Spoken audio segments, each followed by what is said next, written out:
Good morning, everyone. Good morning. This is our first Talk Thursday. It's September 3rd, and so just the basis of this program will be much like the roundtable that I used to hold once a month with all residents that wanted to come.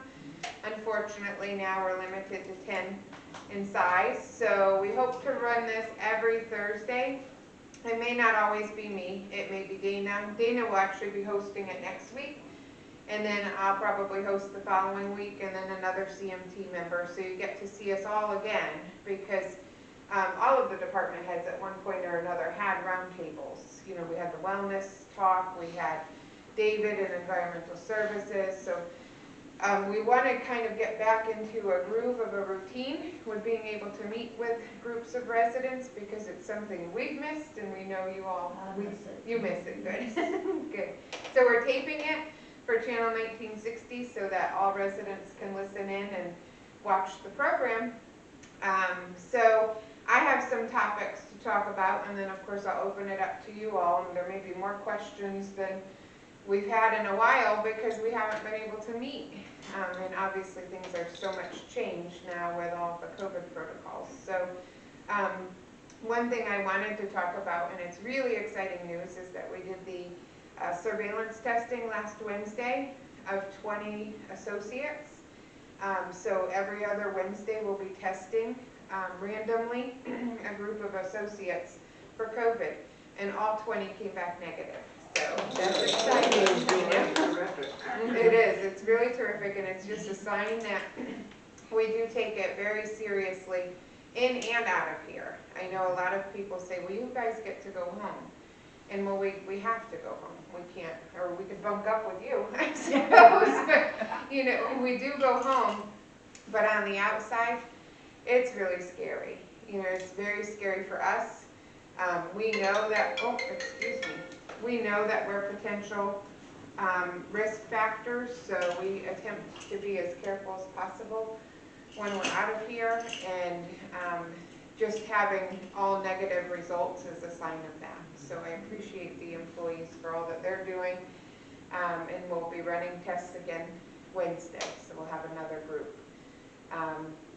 We hope to find ways to alleviate some of the restrictions that we have going on. Our company's amazing at looking at different resources. There's no answers just yet because everything with COVID is so new and in test mode, but we're looking at different testing options so that maybe we can offer testing opportunities to you all more frequently. And so that may be able to allow us to do different things, some sort of dining again. You know, probably not visitors in the community for a while still, because again, those are risk factors coming in, but we know that there's a lot of things that you all want to be doing here that we've had to stop doing. So Kisco's been great at trying to find solutions for us. So they're in the process of that, so that's great news.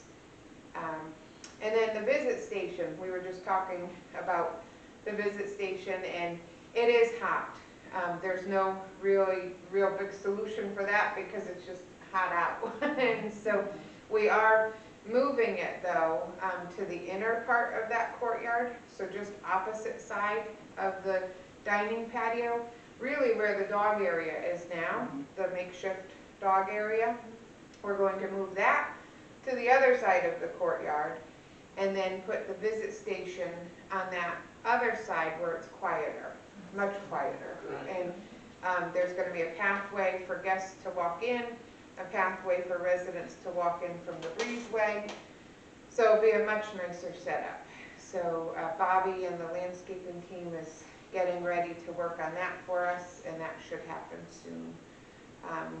Someone asked about, you know, as the cooler weather comes, what would we do? And again, hopefully there's going to be different options for testing, but even we're thinking that location would give opportunity for residents to sit in the window area of Chesapeake dining room, and the guests would still have to be outside, but at least you all wouldn't have to be bundling up to go out into the winter weather. But let's hope and pray that there's other solutions that come before then. Yeah, let's hope. A lot of things we're just taking day by day, as you know, week by week. So those are the bigger things, along with the changes we've made as far as you all being able to come down and get your mail, coming down for temperature checks. That's allowing for more folks to socialize a little bit and also get exercise, because we do understand a lot of residents really have been just staying in their apartments, and it's good to move the legs for sure, because folks have gotten weaker.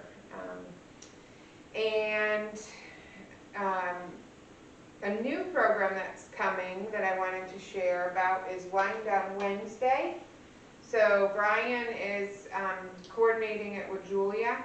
It will start, I don't have the exact date, they're working on that now, but sometime this month. It will be on Wednesday afternoons at 2 o'clock, because that's a lull period for the dining team in between the deliveries, where we can have a happy hour outside in the back courtyard. So we can have up to 50 people. Oh, excellent. We've actually ordered our own chairs, because one of the things we have to do whenever we do the courtyard events is to rent those event chairs. And we realized, well, we might as well buy our own, because we'll own them by the time we rent them all summer long. So we've purchased those, so those are coming in. And Julia's working on entertainment. She's got great entertainment for September, but now what she's trying to do is to line it up with the happy hour. So, yes. Will you need to have to sign up for happy hours? So there will be, she'll rotate it by floors again, but many of you have been able to go to multiple concerts, Yes. right? Yes. Because they haven't all filled up. Right. Now, I'm not sure about happy hour. that might fill up fast, but we'll see, because there's some folks that, you know, haven't traditionally come down before. So she'll have it with a rotation, and so you'll get an invite. But the entertainers that are coming this month, and I won't say the dates because she's going to try to arrange them maybe for the Wednesdays, but Demi will be here this month. Frank Sings Frank again, he'll be here again. Tidewater Bluegrass Revival, and then Chuck Mobus will be back. So she's got great entertainment lined up. And maybe we can work, now that we've got this great video camera, maybe we can work on taping those too, to put on 1960 to share the music. So more news on that, but Brian has a rolling bar that we've used for events, so he'll bring it right outside with his team, and we'll revitalize happy hour again. That's something everybody's missed, yes. We don't know about how we're going to deal with tables and things like that yet. We won't have tables, but we'll just be juggling. So that's exciting. That's something fun for this month to look forward to. And cooler weather will come eventually. Tomorrow?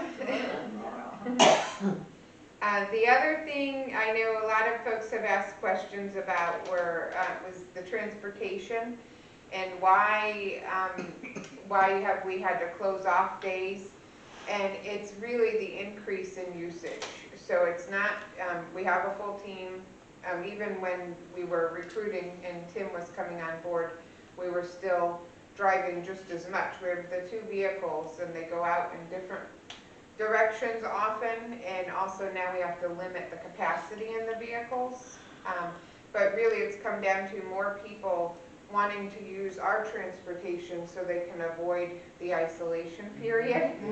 So there have been days like yesterday where we had 17 appointments. Wow. And that's a lot. That's a lot. That is a lot. Traditionally, that's not what we would have seen. So the sooner you can get your appointments in, the better. Like the other day, someone brought down their appointment card for February. Yep. And that's okay. You know, give us the copy and we have it, and that way you know you're going to be on that day, you know, if you've given it that far ahead. And then emergencies, we really do look at those on a case-by-case basis because they have popped up. I've driven, Dana's driven, you know, if somebody really needs to get somewhere. So that's the reasoning for the increase in in days that we've had to close off transportation ahead of time. And then many of you, I think most of you are on the schedule to attend a food focus group, dining focus group. So we ran our first one yesterday. Were any of you here for that one? I was here. I'm supposed to go. Oh, you were. I was here for that one too. You were, okay. Well, Mary, I can put you on the wait list if you want for another one. Okay. So we have 3 more to go. Dana